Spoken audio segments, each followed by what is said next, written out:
За сайн байцгаана уу? Та бүхэнд энэ өдрийн мэндийг хүргэе. Намайг Янжа гэдэг Нидерланд улсаас оролцож байна. Өнөөдрийн Nomad Rising яриа уулзалт семинар нь бол гадаадад боломжуудыг хэрхэн системтэй хайх вэ гэсэн сэдвтэй байгаамаа.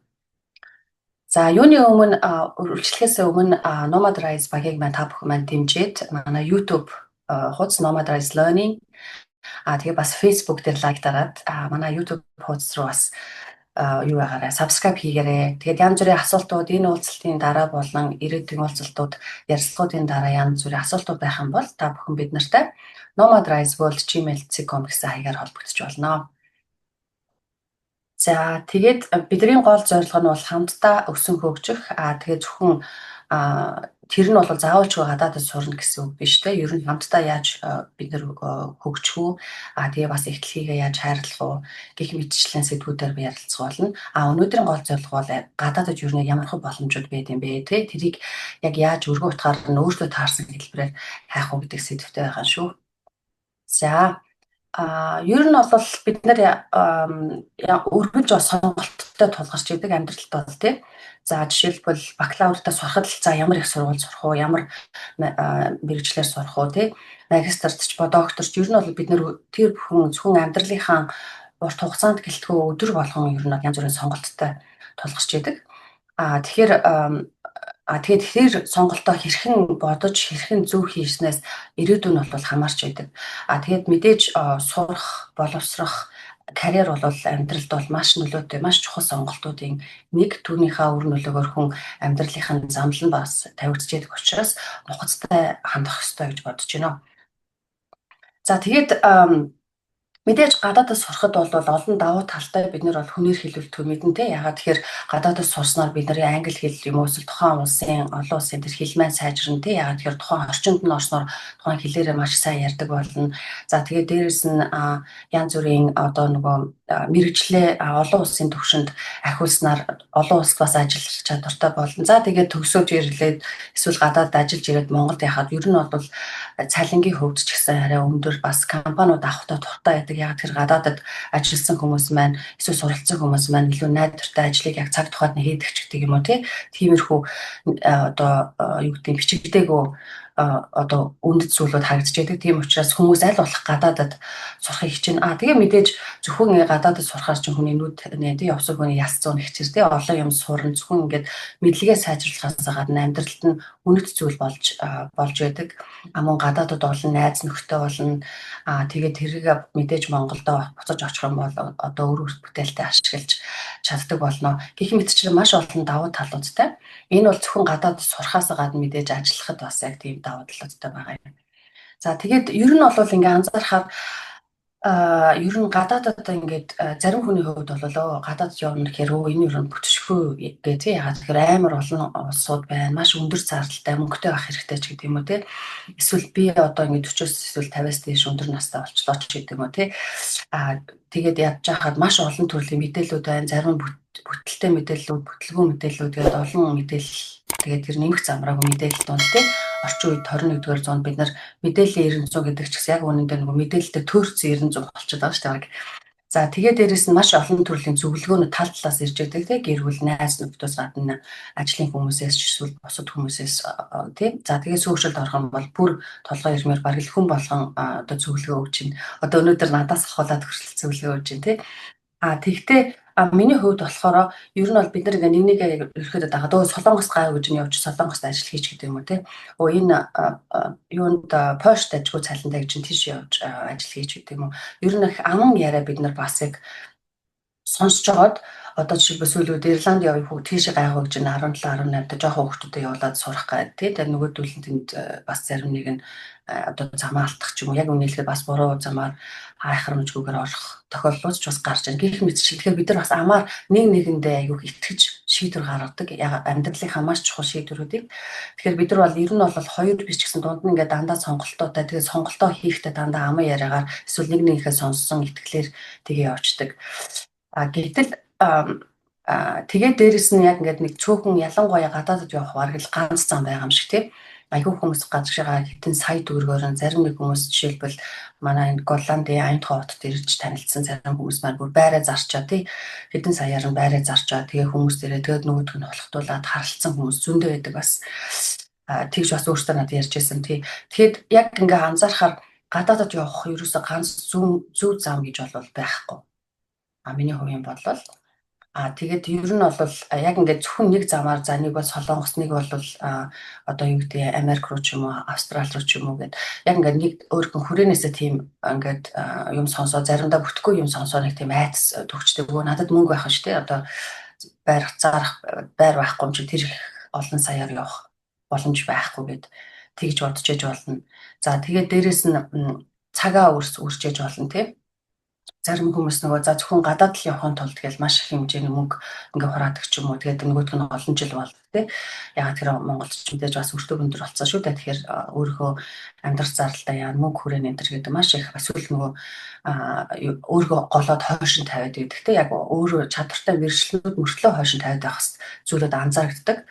Тэгээ заримдаа буруу сонголт хийж яагаад тэгэхээр нэгнийгээ дагаад чи явж байгаа би бас явчих гэдэг хамтраад нэгнийгээ дагаад дээш тийш явцсан тохиолдлууд бол зөндөө байдаг тий.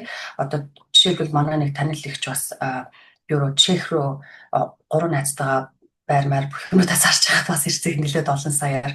Тэгээд нөгөөдөл нь ирсэн хүн үйлдвэр нь ажиллуулна гэсэн үйлдвэр нь байхгүй. Тэгээд гуруула за одоо яах вэ гэдгсэн. Тэгээ гинт нөгөө амьдралтаа нүүр тулж байгаа юм чи яагаад тэр цалин орлого байхгүй бол хараар бичиг баримтгүй болох хэрэг гадаад ирчин. Тэгэх юм бол тэгээд ер нь гадаадд маш хэцүү шүү дээ. Эх оронтой харьцуулахад хэд дахин хэцүү. Тэгээд танихгүй орчин танихгүй хүмүүс донд тэгээд тал хийшээ тараад Франц нь яваад нэг нь наашаа ирээд тий. Тэгээд тэндээсээ яг хуу зарим нэгэн буруу замаар одоо жишээлбэл хулгайдаг ч юм уу тийм хүмүүст ороо буруу замаар орчдөг ч юм уу. За нөгөө наашаа ирсэн хүн гайгүй танилдаг хүн таарад ажил цагийн ажил мэжлэгчний хараарч гэсэн ороод ч юм уу тий. Тэгээ явцгаа. Тэгтээ бол маш том рисктэй байхгүй яа тэгэхээр тэр буруу хүмүүс бас ашиглуулах ч юм уу тий. Буруу замаар оруулах бол яа тэр гадаад хүмүүс энд ийм л байдаг гэж лээд тий. Тэр хүмүүсийн эмзэг байдлыг нөхцөлийг нь ашиглаад буруу ашигласан хүмүүсийн төрхийг бас сонсч байсан. Тийм учраас ер нь энэ нөгөө хүмүүс зөвлөлтөө дандаа болж игэл хууль дүрмээр нь явах хэрэгтэй шүү. Заавалжгүй харлаад тэгээд ажиллах бол тийм хүсэж авах юм бол биш гэж зөвлөдөг. За тэгээд ерөөхдөө ингээ харах юм бол яг үнийг хэлэхэд бол гадаадад амьдрах маш олон сонголтууд байгаа. За залуу хүмүүсийн хувьд ч гэлтгөө ер нь 40 50 гарсан ч гэсэн хүмүүсийн хувьд бол зөндөө яагаад тэгэхээр суралцахад бол оройтхгүй зөндөө суралцах зам байна. Судалгааны академик зам хөгж болж байна те хэрэв магистрийн түвшинд зэрэгтэй байх юм бол мэдээж ажиллаж болж байна те тухайн усаасаа хамаараад за тэгээд жишээлбэл Монгол жишээлбэл янз бүрийн олон улсын компанид ажиллаж байгаа бол тэрнийхээс компанийнхаа дагуу өөр салбар руу өөр улс руу явж болж байна те Монголд гэлтгөө ер нь дэлхийд даяар захим алсаас маш их хүмүүс ажилладаг болсон. Тэгэхээр алсаас ажиллаж байгаа нөхцөлд бас одоо ремоут ажил хийж нэгдэг шүү дээ. Тэр хүмүүс байна бас relocation буюу тухайн газрынхаа одоо host руу шилжиж ирчих болж байна. Жишээлбэл манай Голландд маш олон улсын тийм технологийн компаниуд байдаг. Тэрэнд жишээлбэл зайнаас, Хятадаас, Вьетнамаас гэх мэтчлэн маш их инженерүүд ажилладаг тийм. Тэгээд дээрэс нь энд байгаа хүмүүс нь Хятад руу ч юм уу Вьетнам руу очиж яадаг. Тэгээд эргээд тэндээс байгаа инженерүүд нь бас наашаа ирээд тэгээд бас яг нэг Голланд жоохон дадлага авах ч юм уу эсвэл сар ажиллах ч юм уу тийм боломжууд бас зөндөө байдаг.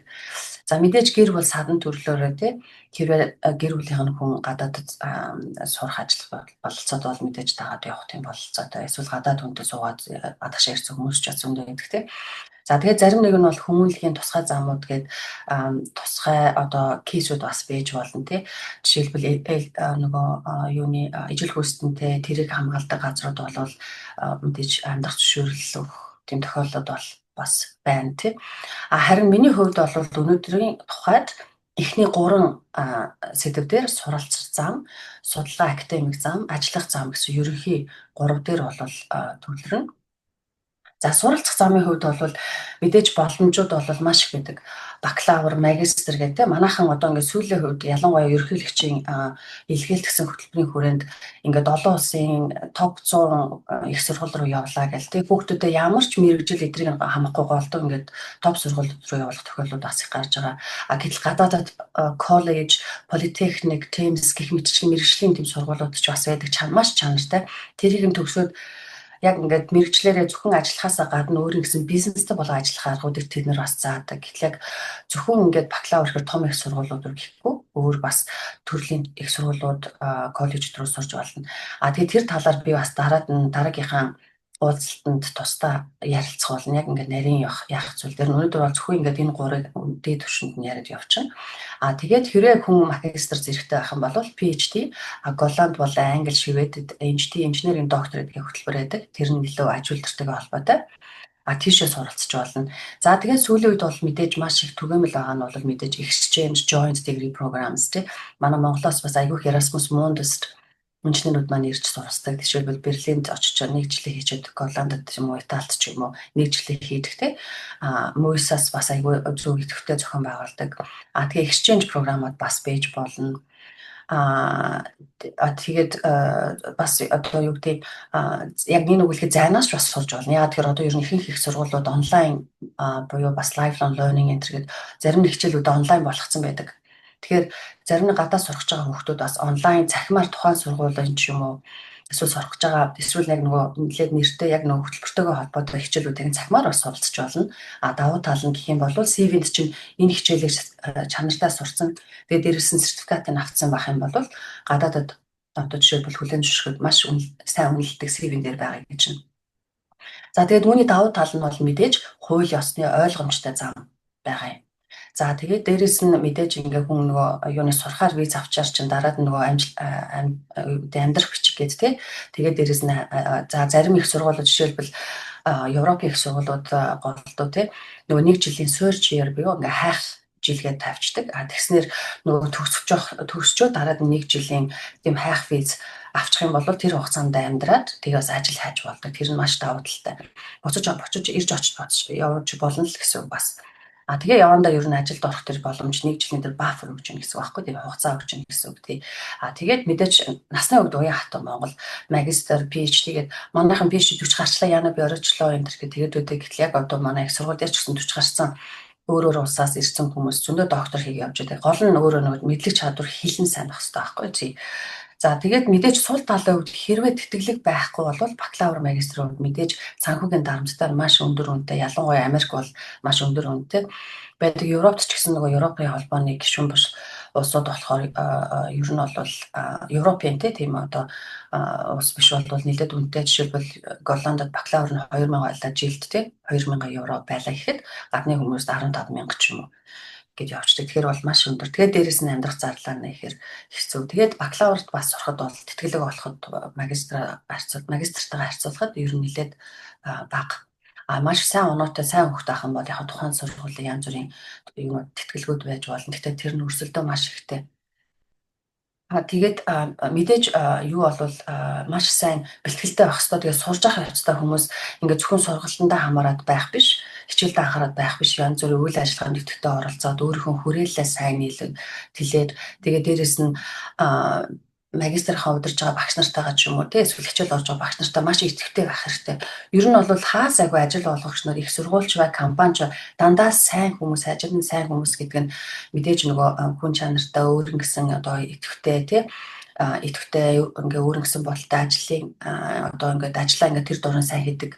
Тэгээд юмыг одоо шүүмжлэх хүлээж аваа сайжирч чаддаг тий гих мэтчлийн тэм чанаруудыг хамаард багаар ажиллах чадвартай гих мэтчлэн тэм зүйлсийг харж идэг учраас бид нар нөгөө сурахтаа бидний нэг хийж байгаа алдагаа бол хичээл хийгээл явагддаг байхгүй гэтэл нөгөө багш нартайгаа сайн танилцах хэрэгтэй. Бусад одоо янз бүрийн хурал цуглаан семинарт оролцох хэрэгтэй. Болж игэл пейпер бичих хэрэгтэй тий маш идэвхтэй байх хэрэгтэй. За ер нь бол үндэсний хувьд бол 18-аас 40 плюс энэ бол тэгээд сурах чадвартай урт хугацаанд ер нь гадаадд сурах ч гэдэг юм уу эсвэл мэдсэн сурснаа их орондоо одоо өргөжлүүлэн хэрэглэе ч гэдэг юм уу тийм хүмүүст бол тохиромжтой. За дараагийнх нь боломжийн үед одоо судалгаа академик зам тий эхний зүйл бол мэдээд PhD бол оюутан гэж байгаа боловч маш их сургуулиудад ялангуяа Европын их сургуулиудад тухайн улсын ажилтан гэ ялангуяа манай Голландын их сургуулиудад тухайн их сургуулийн ажилтан гэд ажлын гэрээтэй явж идэг. Тэгээд дээрэс нь судалгааны ажил дээр ажиллангаа тэгээд 4 жил ажлын гэрээтэй байдаг учраас дахиад үргэлжлүүлээд 1 жил одоо постдоко тий хийдэг ч юм уу эсвэл ажиллах юм бол 5 жил Голландд жишээлбэл мэргэжлэрээ ингээд хууль ёсны дагуу ажиллах юм бол хугацааг амьдрах амьдралынх тийм бичиг хөгждөг авч болдог тий. Мэдээж дээрэс нь нэмээд голландны шалгалтаа бас өгөх ёстой. Тэгээд бас өөр боломжууд нас research assistant гэх мэтчлэн тийм нөгөө тий боломжууд бас байгаа. Тэгээд давуу тал нь гэх юм бол ер нь PhD цалинтай байна. Зарим бас жишээлбэл англи бас яг нөгөө цалин гэхээс илүү нөгөө тэтгэлэг хаах хэрэгтэй бас болон явчих болно тий. Голланд гэх мэтчлэн улсуудын хувьд бол Германд ч гэсэн бас цалинтай ер нь бол байдаг ихэнх тохиолдолд. Тэгээд шууд амьдрах бичгтэй. Тэгээд дээрэс нь гэр бүл аваад ирчих болно, хүүхдүүд аваад ирчих болно. Ер нь бол PhD ер нь бол зүгээр гэж боддог.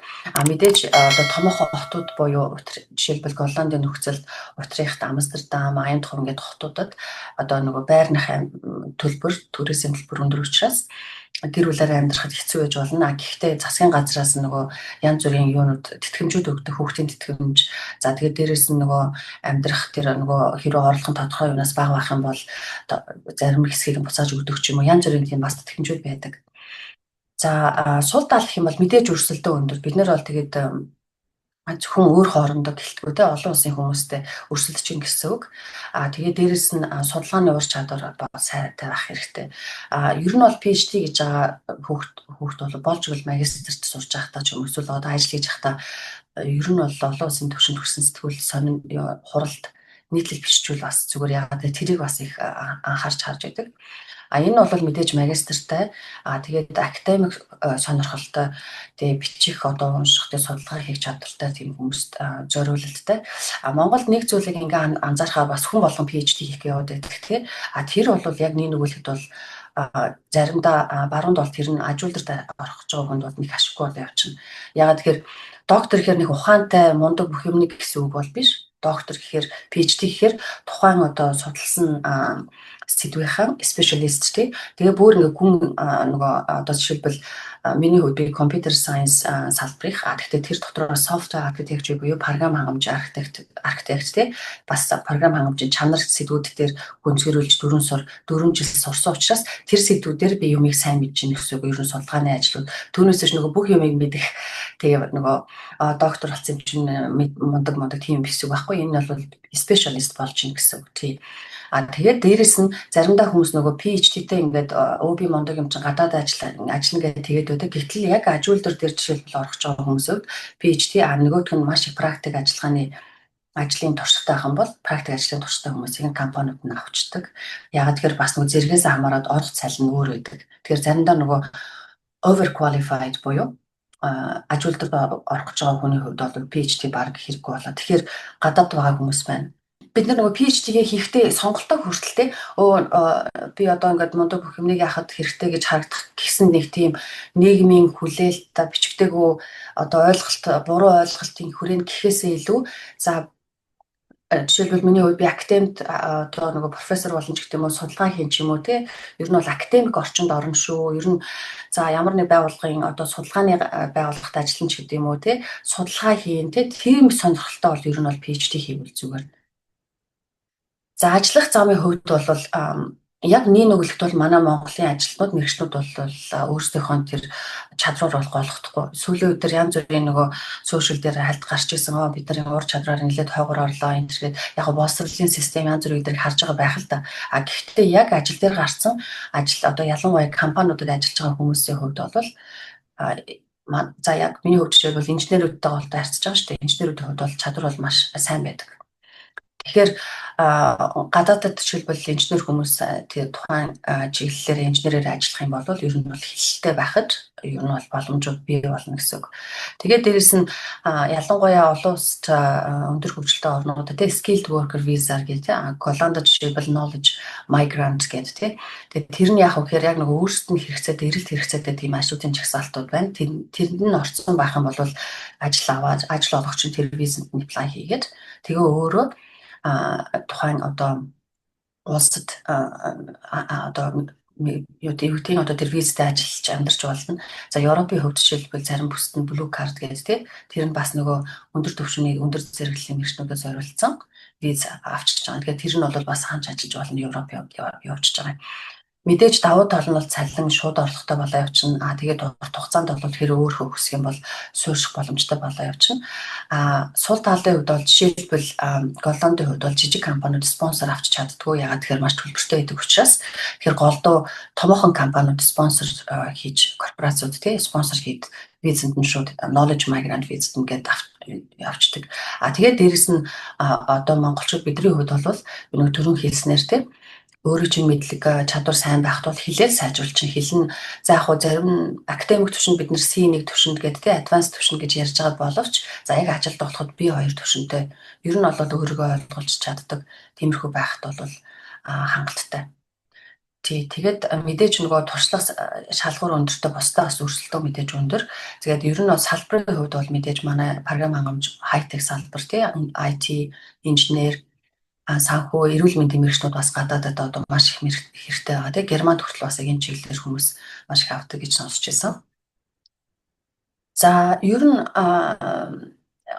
дараагийн юурыг ороход гадаадад дараагийн одоо яг гадаадад магистра хэрхэн хайх вэ гэж тэгээд бид нар яг эндээс ингээд харахад эхлээд нөгөө бидний хувьд бас ахаад сонголтуудаа тулгарч байгаа байхгүй яг ямар улс байх вэ яг маш олон улс байна тэгээд яг сүүлийн хувьд ялангуяа нөгөө ерөнхийлөгчийн тэр хөтөлбөрийн юугаар санаачлагаар аюул хүмүүс нөгөө дэлхийн топ 100-д орно гэдэг юу яадаг болсон шамддаг болсон гэтэл яг бидний хувьд бол топ 100 гэхээсээ илүү яг ямар мэрэгчлэр сурах яагаад тэгэхээр жишээлбэл тодорхой топ 100 байгаа ч гэсэн тэр нөгөө өөрөө чинь сурах байгаа хөтөлбөрийн том байх албагүй жишээлбэл Harvard-д заавалч очиж том инженер болно гэж яагаад хэрэггүй ч Stanford руу ч юм уу MIT руу ч юм уу тэгж явах хэрэгтэй жишээлбэл Америк руу явах гэж байгаа тэр яг нөгөө салбараа айгу тухайн их сургуулийн ранк гэхээс илүү тухайн салбараа бас харах хэрэгтэй тэгээд дээрэс нь би энэ магистраа сурсны дараа юу хийх вэ ямар ажилд орох вэ тэрийгээ бас урьдчилан бас бодчих хэрэгтэй зөвхөн их сургуулийн нэр нөлөө эсвэл зүгээр одоо энэ айгу би зөвхөн ийм юм дуртай юм чинь гэдэг гэтэл яг тэрийгээ сурчаад төгсөөд ажил олохгүй тэр ажил олохгүй тийм юу руу орох уу аль болох стратегтэйгээр хөтөлбөрөө сонгох хэрэгтэй. Тэгэхээр мэдээж эхлээд улсаа олно тэгээд дээрэс нь салбараа ажлаа тодорхойлно яг ямар салбараар би ер нь сурч байгаа юм мэдээж бакалавра хийдэг хүмүүс бол баг ойлгомжтой байгаа. Гэхдээ бакалавраа сольж сурах гэж байгаа бол нөгөө жишээлбэл би бакалавра инженерчлэр хийчихэд магистраа олон улсын харилцаач юм хийлээ гэж бодоход тэр нь нөгөө бусад бакалавр адилхан олон улсын харилцаанд хөгжөөд өөрсдөө чинь чадахгүй болчих шүү дээ. Тэгэхээр тэрнийхээ дагуу онлайн хичээлүүд ч юм уу янз бүрийн тийм сумнуудыг сураад тэрийг ингээд CV-нд дагаас оруулж өгөх бас хэрэгтэй За тэгээд нөгөө энэ дээр бол ерөөсөө амархан сурах гэсэн их сургуулиудынхаа вебсайт руу ороход л тэн дээр чинь Аяанда education ч гэдэг юм уу studying ч гэдэг юм уу тиймэрхүү талбар байж байгаа. Тэр чинь ороод арахад бүх мэдээлэл нь байж байдаг. Тэгээд дараад нь би бол бас энэ дээр яг ингээд бүр жишээ юутай яг яаж хийх үү, юу материалыг бэлдүүлэх вэ дараад нь би бас яг тийм юм уулзалт дээр бас тайлбарлаа явчихна. Тэгээд дээрэс нөгөө эсэлтийн шаардлагуудыг харна. Ер нь бол ихэнх нь мэдээж магистр болохоор бакалаврын зэрэг байх хэвээр нөгөө транскрипт буюу одоо юуны дүнгийн жагсаалт чинь байж ах хэвээр За тэгээд дээрэс нь motivation letter өөрөө чи одоо яагаад энэ сургуульд магистра хийж байгаа чинь гэж авах хэвээр. Тэгээд тухайн одоо нөгөө хөтөлбөртэй холбоотой аль болох нөгөө CV юунда бэлдэж өгнө гэсэн үг шүү дээ. Тэгэхээр ийшээ би ерөөхдөө дараад нь тусдаа гэхдээ найруулчлаа явуулчихна. Тэгээд бидний нэг зүйл анзаарахаар одоо надтай аюу хүүхдүүд холбогддог. Би энэ хөтөлбөрлөө оцох гэж байна. Энэ хизээ ихээр за бараг л дараагийн 7 хоногт дедлайнд талцсан байж гэнэ гэдэг. Тэгэхээр одоо нөгөө энэ уулзалтыг хийж байгаа шалтгаан одоо хавраас 4-5 сараас баг ихэнх магистрийн хөтөлбөрүүдийн одоо юунууд нь дуусчихна. За ер нь тэтгэлгүүдийнх баг их юм ер нь дуусаад ер нь эхлэх дуусгаж байгаа ч магадгүй. Жишээлбэл Chevening Английн Chevening засгийн газрын Chevening хөтөлбөр айл 10 сард зарлагтаа дууссан шүү дээ. Тэгэхээр ер нь бол бид нар маш их эртнээс баг бакалавра ингээд яхасаа хийж явахдаа ер нь эртнээсээ сураад за яг ямар юунууд яа тийм бэлтдээ энэ төрхэд харж авах хэрэгтэй. Тэгээд дээрэс нь дүнгуудээ бас сайн байлгах хэрэгтэй. Мэдээж дүн чухал биш гэж бид нэр заримдаа ярьдаг ч гэсэн нөгөө олон улстай өрсөлдөхөр ч нөгөө яах аргагүй магистр руу орж ирж байгаа хүмүүсийг шууд дүнгийн жагсааж байгаа л яг нөгөө тодорхой түвшнээс жишээлбэл 3-аас дээш юм уу тий 4 GPA 4-тэй байлаа гэхэд шууд жагсаагаад тэгээ явчих тохиол бас байдаг. Тэгээд түрүүн хэлснээрээ те зөвхөн ингээ ранкинг гэж тэгээ бусдыг тэгж даахгүйгээр яг өөрийнхөө миний ирээдүйн зам яг хаашаа явах гэж байна. Тэрийг аягүй сайн бодож иж сэтгэл хөдлөлөөр биш бусдыг дуурайхгүйгээр өөрөө бодож иж гэх маш чухал. Тэгэхэд яг энэ намайг ямар мэрэгчлэн болгох юм бэ гэх те тухайн хөтөлбөртөө бас ороод ямар курсууд байна. Тэгээ дээрэс нь одоо нөгөө төгссөн хүмүүсийнх нь яг ингээд ямар ажил хийж юм тий зарим тохиолдолд тэд нар LinkedIn-тэй холбогдоод ч хамаагүй тийм адилхан зэрэг магистр авц хүүхдтэй холбогдоод туршлага судалж иж болно бас. Тэгээд тухайн их сургуулиуд бол ер нь жилд хэд удаа Open Days ч юм эсвэл Master Days ч гэдэг юм уу тий тэр нь заримдаа зөвхөн ингээд их сургууль дээр гадна биш онлайнаар вебинараар бас мэдээлэл өгсөн тийм боломжууд байдаг. Манай Аянд хувийн их сургууль дээр ч гэсэн бас тийм зүйлс зөндөө байна. Тэгэхээр тэрийг нь аяанда ороод өөрөө тэр онлайн бас оролцож явах хэрэгтэй. Тэгээд асуултууд бас асуугаад тэндээс хүүхдэд танилцаад энэ ингэвэл яах вэ тэгвэл яах вэ гэж тий. Тэгэхээр энэ бол магистраа сонгоно гэдэг чинь ирээдүйн за дараад нь төгсөөд ямар ажил хийх болох ч байгаа юм, ямар мэрэгчлэн болох ч байгаа юм, тэрийг харж ийн гэсэн.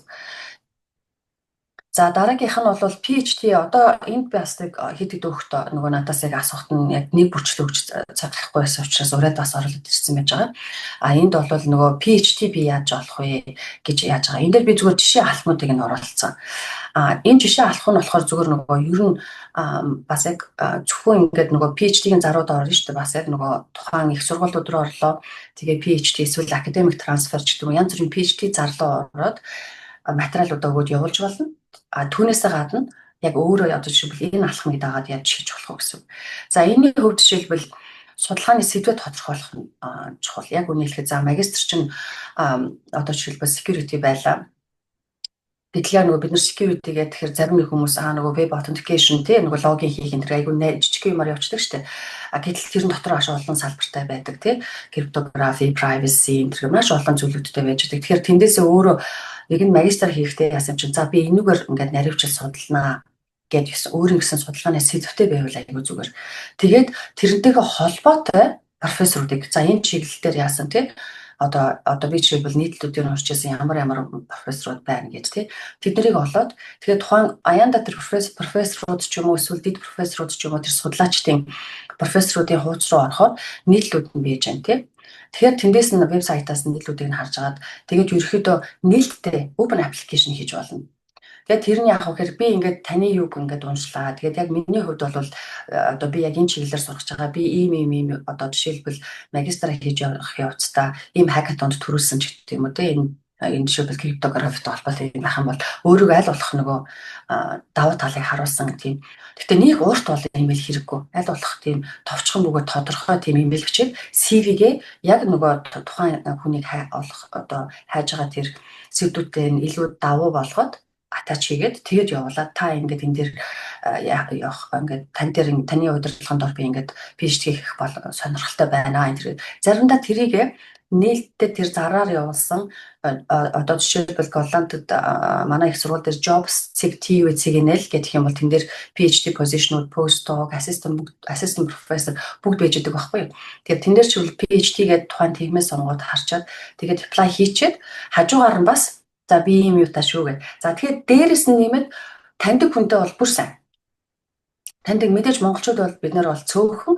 Тэгвэл ер нь бол гадаадад ажиллаж байгаа тийм ойролцоо хүмүүс хамаал энэ дэр тэгээд яагаад тэгэхээр тухайн хүнийхээ референсийг бичих юм бол зөвхөн Монголоос референстэй байгаад харж хүмүүс айгүй хол санагддаг байхгүй юу.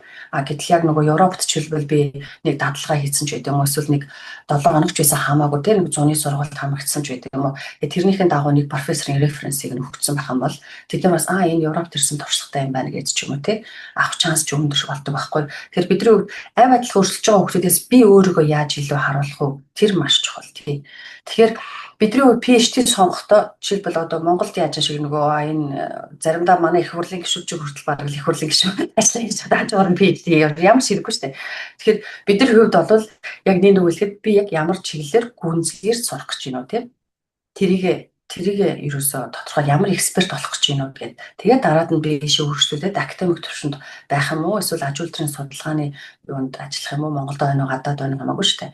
Тэгээд тэрийг аягүй сайн бодох. Эксперт болох гэж байгаа болохоор тэрийг аягүй сайн сонгохгүй бол 4 жил сонгосон сэдвээ ингээ буруу сонгочих юм бол заримдаа ингээд манай ингээд их сургууль дээр 4 жил яачаад тэгээд нөгөө энэ яг миний юусан юм биш байна тэгээд 4 жилийн дараа баг 3 жилийн дараа нөгөөдгөө хаяад тэгээд тэр профессортойч хайр яагаад тэр цалин өгж байгаа болохоор маш их зардал бид нар гаргаж байгаа. Нөгөө оюутандаач хайран яагаад тэр 3 4 жил үрчиж байгаа. Тий. Тэгээд заримдаа нөгөө төгсчөөд байгаа тэрүүгээр яахгүй яг мэдээж сольж болно шүү дээ судалгаа хийгээд сурчиж байгаа тухайн чиглэлээр судлаач гэдгээ батлаад тэр явж байгаа болохоор. Гэхдээ тэрийг яг постдокоор өөрчилж болно гэсэн. Гэхдээ аль болох өөрийнх нь дутаа чиглэлээ аваад профессороо зөв сонгох хэрэгтэй. Профессороо бас зөв сонгох маш чухал. Тий. За ер нь ажил дүрийн орон тоо хэрхэн хайх вэ гэдэг энэ бас жишээ.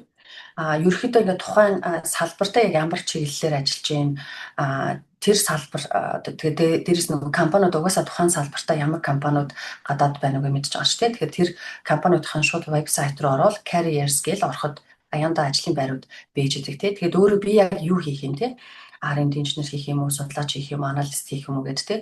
Тэгээд тухайн ажлын байр хараад тэгээд хэрвээ магистра хийж байгаа ч гэсэн ер нь төгсөөд энэ компанид ажиллана гэх юм бол тухайн компанид дадлага хийхийг бас бодох хэрэгтэй. Жишээлбэл тий гэхдээ энэ ажлын юуны хувьд бол нөгөө өөргөө олцоод тэгээ компанийн карьерийн хуудас руу ороод тий ажлын аяндаа jobs ч юм уу, careers ч юм уу гэж байгаа тэр рүү н ороод тэгээ дээрэс нь LinkedIn дээр бас зарууд бас байна. Тэгээ CV-гээ яг тухайн ажлын байртай одоо уялдуулж биелүүлэн тааруулж ер нь бол хийж байгаа одоо тухайн өргөдөл өгж байгаа газрынхаа яг зард тохирсон CV-тэй нэг CV бүх газар руу явуулж болохгүй. Нэг CV-гээ дандаа нөгөө тухайн газруудтай орон тоонуудтай тааруулж дандаа нөгөө өөрийгөө дөрвөлгөж тухайн яг асууж байгаа эксперт одоо яг ямар юмнууд асууж ин тэрийг нь дөрвөлгөж бичиж явах хэрэгтэй. За тэгээд виза шаардлагыг бас боддоо тооцох хэрэгтэй. Зарим компани нөгөө жижигхэн компани аяндаа гаднаас нөгөө өндөр мэрэгчлээ авах тийм санхүүгийн боломжгүй бол цагийн гарц ер нь бол баг тийм ээ. Тэгэхээр бас багийнхаас асуувал зүгээр би Монголоос учраас ингэ боломжтой юу энэ төр гэж тий. Тэгээд дээрэс нь өөрийнхөө хувьд нөгөө бид нар нөгөө бас яг нөгөө CV-н дээр бүх ажиллаа ингээд амар их юм бичээд нэг урт CV тэгээд нөгөөх нь ингээд яг энэ яг юун дээр чаддаг ямар хүн юм бэ гэдг нь харагддаг. Гэхлээр тухайн орох гэж байгаа тэр ажил дээр би яг ямар үнсэн энэ юунд авчрах ямар value авчрах тэрийг аюу тодорхой бас гаргаж ирэх хэрэгтэй. CV чинь урт ингээд олон юм хийсэн гэхээсээ илүү тухайн одоо компани багт яг тэр хэрэгтэй юмыг нь хийж чадах хүн байна гэдгийг харуулах хэрэгтэй гэсэн үг тий. Тэгээ мэдээж ингээд ажлын байраар ингээ өрсөлдөхөр чинь одоо ялангуяа сүүлийн өнгөрсөн жил энэ жил ер нь бол одоо геополитикийн асуудлаас болоод компаниуд ажил авах нь ер нь нэлээд жоохон хаалттай ингээ харцсан байдалтай Европлоод тийм байдалтай байгаа. Тэгэхээр бид нар ингээд зөвхөн ингээд явуулахаар маш олон 100 хүмүүстэй өрсөлдөж байна гэсэн үг. Яг түрүүний миний хэлснээр те ингэж ажиллаа хайна. Тэгсэн мөртлөө бас LinkedIn дээр орж аваад энэ дээр ингээд надад таних тий common одоо хүмүүс дундаас таних тийм хүн байна уу тий. Тэг болж игэл таньдаг хүмүүсээр аль болох референс хийх. Тэр бас аюу даваа талтай. За дараагийнх нь болохоор за энэ 2+1 гэх дүрм ярьж байгаа юм. Одоо манай багийн хувьд тэр нь юу гэхээр хоёр үндсэн замтай. Тэр нь болохоор proactive гэсэн үг. Өөрөөр хэлбэл та өөрөө эхэлнэ гэсэн үг. Тэр нь нөгөө түрүүний миний хэлснээр тий жишээлбэл шууд менежертэй холбогдох ч юм уу, профессортой холбогдох ч юм уу. LinkedIn дээр орсон нөгөө компани чи менежер гэвэл нэмчихэд мессеж бичиг үздэг ч юм хамаагүй шүү. Ерөөсөө айх хэрэг байхгүй. За тэгээд нөгөө өөрийнхөө ингээд танил тал хүрээ тий одоо профессор энэ төргээд асуух тий ерөөсөө ичж байгаа юм байна. Тэн дээр аль болох өөрөө идэвхтэй байна гэсэн үг. За тэгээд дээрэс нь өөрөө LinkedIn дээр тий GitHub дээр хэрвээ инженер хүний хувьд бол тий бид нарын ажилд авахдаа GitHub дээр ер нь хэр зэрэг төсөл хийжсэн тэр юмыг нь бас хардаг тий. Тэр өөрийгөө аль болох харуулах хэрэгтэй. Дээрэс нь нэмээд бас яг сошиал медиагаа бас айгүй хянах хэрэгтэй. Яа тэгэхээр заримдаа авах байгаа хүмүүс чинь хэрвээ таалагдах юм бол энэ ямар хүн байна гэдэг одоо ер нь бол дижитал принципийг нь хардаг болсон шүү дээ. LinkedIn руу орно, өөрөө энд иш тийш ороод харна. Тэгэхээр аль болох бас өөрийнхөө профайл онлайн гоё болох хэрэгтэй. За тэгээ энэ дээр бол хоёр үндсэн за proactive цугаар явна. Нөгөөх нь бол нэг нөөц зам нь тэр нь reactive буюу ер нь бол нөгөө түрүүний хэлснээр те янз бүрийн тийм ажлын заруу jobs гэдэг тэр ерөнхий хуудасуудаар нь LinkedIn болон тэр тухайн компани, их сургууль, байгууллагын карьер хуудасаар нь ороод харж болно гэсэн үг. Тэгээд яг нэг үлэхэд маш олон чанаргүй өргөдөл олон газар руу явуулж өөрийгөө хаагаад бол тийм. Яа тэгэхээр нэг орж ирлээ энэ муу гэд хасагчвал дараад нь ер нь бол баг өөрийгөө боломжгүй болгох чинь гэсэн үг шүү дээ. Тэгэхээр болж игэл яг энэ хоёр замыг сонгоод энэ болохоор 2 3 хүртэл явуулаад байна гэсэн үг биш тий. Одоо ч ийм хоёр зам явуулчаал тэгэл эн чинь нэг юу бэлтгэж чинь цаг орно шүү дээ. 7 хоногт нэг жишээлбэл энэ хоёр үндсэн замаараа ингээд нэг нэгээр нь явуулна тий. Нэг нь network-оор нөгөөх нь одоо шууд имэйлээр явуулдаг ч юм уу. Тэгээ тэрнийхээ чагсаалтаа гаргацсан тий. Яг нөгөө документтэй за эндээс эдний өдөр ийм явуулсан ийш явуулсан гэдэг. Тэгээ нөгөө бүр ингээд файлуудтай. Энд дээр дараад нь би бас авчиж юу яач уулзалт дээр бас тайлбарлалчихна. Тэгээд мэдээж ажлын зараа бас тэгээд ямар ч нөхцөл өгөхдөө ер нь бол реферал ер нь бол маш чухал. Юунд итгэж болохгүй вэ гэд ерөнхийдөө ингээ анзаархаар заримдаа хүмүүс ингээ 100% баталгаатай эсвэл найч гэдэг юм эсвэл нас чи би хамаагүй нууц ингээ тэнд ямар нэг тэтгэлэг боломжтой ч гэдэг юм уу те. Тэгэл энд янз бүрийн Facebook, social media дээр элдв янзын тийм зарууд байгаа. Тэрнээс ер нь бол болгоомжлох хэрэгтэй. Зарим хүмүүс аягүйх мөнгө өгөөд Монголд ч гэсэн бас тийм янз бүрийн агуулгад хэдэн саяар мөнгө өгөөд гадагш байгаа явуулна, тэтгэлэгтэй явуулна гэдэг тэгээд орж чадаагүй тийм тохиолдлууд бас зөндөө байна тийм. Тэгэхээр янз бүрийн тийм зар байх юм бол ер нь бол аль бие усны сайтыг нь өөрөө давхар шалгаж авах хэрэгтэй. Тэгээд яг шалгуур нь юу юм байна гэж тийм. Тэгээд яг нөгөө бас хугацаа найлуулах боддог шууд маргааш явуулна энэ гэдэг яаж байгаа тийм газруудаас ер нь бол болгоомжлсон зүгээр ихэнх нь бараг л мөнгө одоо хөлөх гэж байгаа маягтай гэсэн үг шүү. За тэгээд хамгийн сүүлийн хуудастай орж ийн хоёр үндсэн даалгавар өгж байгаа. За гадаадд ер нь сурыг, ажлыг одоо энд бол тийм зорилттой хүмүүс байгаа гэж бодож байна. Тэгэхээр энэ дээр өнөөдрийн одоо энэ 7 хоногийн даалгавар юу гэхээр өөрөө 2+1 дээр сонгоод тэгээд юу хийх вэ гэхээр нэг хуудас тайлбар бичнэ. Яагаад би энэ замыг сонгож байна вэ те? Яагаад одоо надад энэ хэрэгтэй байна? Тэгээд яагаад энэ надад яг одоо хэрэгтэй байна. Тэгээ энэ бусдыг дагаж нөгөө манай тэр найз явуулсан чи би бас юмараа гэж гэдэг юм тийм зүйлээс биш. Яг яагаад заримдаа одоо хэрэггүй байж болно шүү дээ. Яг төгсчөөд 2-3 жил ажлын туршлага хурааж агаад тэгээд тэр хоорондоо хилээ сайжруулад шалгалтуудаа өгөөд тэгээд янз бүрийн онлайн хичээлүүд сайжруулж байгаа. Тэгээ магистрт гадаадд тэтгэлгээр ч юм уу явах нь гадаадд ирчээд ажил хийгээд тэгээд нөгөө төлбөрөө төлөх гээд тэгээд сурсан хичээл дээр унтаад юмаа хийж чадахгүй тэгж явснаас хамаагүй ухаалаг сонголт байхгүй. Тэгэхээр яг өөрөө сайн бодож жоод энэ даалгаврыг хийх ёстой шүү. За тэгээд асуултуудаа руугаа орохоос өмнө ахаад хэлчихье та бүхэн маань юу байгаарай. YouTube, Facebook маань Facebook дээр одоо 2хан дагагчтай байгаа дээрээс нь нэмээд байгаарай. Тэгээд YouTube дээр бас subscribe хийгээрэй.